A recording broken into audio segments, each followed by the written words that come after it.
The King of Italy has declared war on me. A betrayal such as history has never seen has been committed by the Kingdom of Italy against its two allies. Thus commented Austrian-Hungarian Emperor Franz Joseph on the 23rd of May, 1915, regarding Italy's entry into the war. Italy had actually been allied with Germany and Austria-Hungary for decades. The so-called Triple Alliance was established in 1882, in which all the powers pledged mutual support in case of war. However, at the beginning of the First World War, Italy refused to support its allies and declared itself neutral. It wasn't until 1915 that Italy actually entered the war, but to everyone's surprise, on the side of the adversaries. Italy had now allied itself with Great Britain, France, and Russia. So how did the sudden Italian entry into the war come about? Why did it turn its back on its former allies? And why did secret agreements play such an important role? We will look into all these questions in today's video. Enjoy! To understand this sudden Italian change of heart, we first need to look at the years before the war. Industrialization, nationalism, and the quest for expansion shaped the political landscape.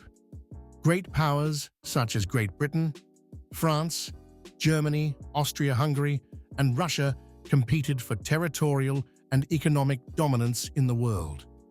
A complex network of alliances emerged to secure the European balance and simultaneously promote the interests of the involved nations. And so, during this time, the Triple Alliance formed, an alliance between Germany, Austria-Hungary, and Italy, established in 1882 in response to the growing power of the other great powers. Originally conceived as a defensive alliance, the Triple Alliance aimed to form a counterbalance to the Triple Entente, which included Great Britain, France, and Russia. The three states had become increasingly close over the decades. Italy, which had only emerged as a unified state in 1861, sought in the alliance with Germany and Austria-Hungary mainly protection and recognition as a great power. But while the latter collaborated in many other areas for Italy, it seemed merely a purpose-driven alliance to achieve its short-term goals. Despite its membership in the Triple Alliance, Italy pursued a rather ambivalent foreign policy. It often found itself in the conflict of opposing interests, particularly due to its geographical proximity to Africa, where Europeans were gradually expanding. Furthermore, relations with Austria-Hungary, one of the main partners in the Triple Alliance, were tense from the start. Both states argued over border territories, exact border lines, and territories in the Balkans. Rome accepted Austria-Hungary's expansion plans at Serbia's expense, but demanded the cession of numerous border regions of the dual monarchy, where there were Italian minorities. This included areas such as Trentino, South Tyrol, and parts of the Adriatic coast up to Croatia. To consolidate power in the young Italian state, the motto of expansion prevailed. Thus, Italy also advanced into Africa, but the main concern remained the demanded territories in Europe. It was actually supported in this by Germany. In Berlin, there was an initial focus on balancing within the Triple Alliance, fearing otherwise a breakup. But Vienna remained stubborn and rejected any Italian expansion plans in Europe. The emperor is quoted as saying, "I would rather lose everything and perish with honor. Better that than to engage in this abhorrent banditry." Italy felt affronted, but initially still stuck to the alliance. It was more about supporting the German ally. Even in the winter of 1913-1914, the general staffs of Germany and Italy were therefore planning joint military actions in the event of a German-French war. Italy even considered sending Italian troops to the Rhine and wanted to tie up French forces in the Western Alps. But when the First World War broke out a few months later, everything turned out differently. Italy refused to support its allies and declared itself strictly neutral. In the weeks leading up to the outbreak of the war, further diplomatic tensions arose between Italy and Austria-Hungary. Austria-Hungary was determined to take a hard line against Serbia in immediate reaction to the Sarajevo assassination. But while the further course of action was closely coordinated with Germany, the Italians were not included in the plans at all. This approach was perceived in Italy as extremely arrogant and further exacerbated the already tense relations. Italy did not see itself treated as an equal partner in the alliance and felt excluded from the political and military plans of its allies. Moreover, Italy had a completely different view of the Triple Alliance. While Germany and Austria saw it as unconditional support in case of war, for Italy it was merely a defensive alliance in case one of the states was attacked. Thus, the offensive war against Serbia did not fall under Italy's alliance obligations. Additionally, public opinion in Italy was very divided. The Austrians were extremely unpopular, and many saw no advantage in getting involved in this conflict. Thus, a phase of waiting began in which the Italian government evaluated its options.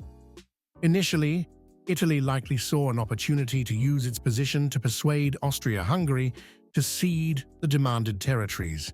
But alongside the Central Powers, the Entente was also working to bring Italy into the war. They also promised Italy the demanded territories in the event of a victory. During this time, Italy thus negotiated simultaneously with Berlin and Vienna, as well as with Paris and London, in order to drive up the price further. Several secret negotiations and agreements took place. Italy sought compensation either for a possible entry into the war from the Entente or for continued neutrality from the Central Powers, and the compensations were indeed the Austrian-Hungarian territories. However, Austria-Hungary had already declared before the war that there would be no territorial cessions, and now, during the war, it would have been even more difficult to justify this to the domestic public. Thus, the Entente ultimately made the much better offer. For the planned reorganization of Europe after the war, Italy was promised the Brenner border. Not only the Italian-speaking Trentino, but also the German-speaking regions of South Tyrol up to the watershed of the main Alpine ridge should become Italian territory. And also the Austrian coastal land on the upper Adriatic and parts of the Dalmatian coast were promised. Although a large part of these territories had hardly any Italian population, Italy was able to drive up the price further in its position. Moreover, through the lengthy negotiations, Italy had the opportunity to initially observe the course of the war neutrally and then choose the side with the greater prospect of victory. It became clear that the war would drag on for a long time, and the Entente seemed to have the longer breath. And so the London Treaty and Italy's entry into the war on the 23rd of May, 1915, came about. An extremely brutal war began, especially against Austria-Hungary. It resulted in a grueling trench warfare on the front between Switzerland and the Adriatic. In contrast to the Western and Eastern fronts of the First World War, the front lines between Austria and Italy were mostly in the mountains, often in snow and ice at several thousand meters of altitude. In 15 bloody battles, nearly 1 million soldiers on both sides lost their lives. And although neither side made significant progress for a long time, the front was very important for the Entente, as a large part of the Austrian-Hungarian army was tied down there. Only in 1918, with massive support from France and Great Britain, did an Italian breakthrough occur. Shortly thereafter, the Imperial Army capitulated, and the centuries-old Habsburg Empire collapsed.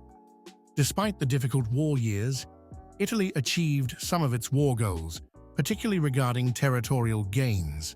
However, the concessions from the Entente were ultimately less than those promised in the London Treaty. This led to widespread disappointment and the feeling of a mutilated victory in Italy. The demand for all territories and the founding of a Greater Italy remained a central part of Italian foreign policy, even after the war.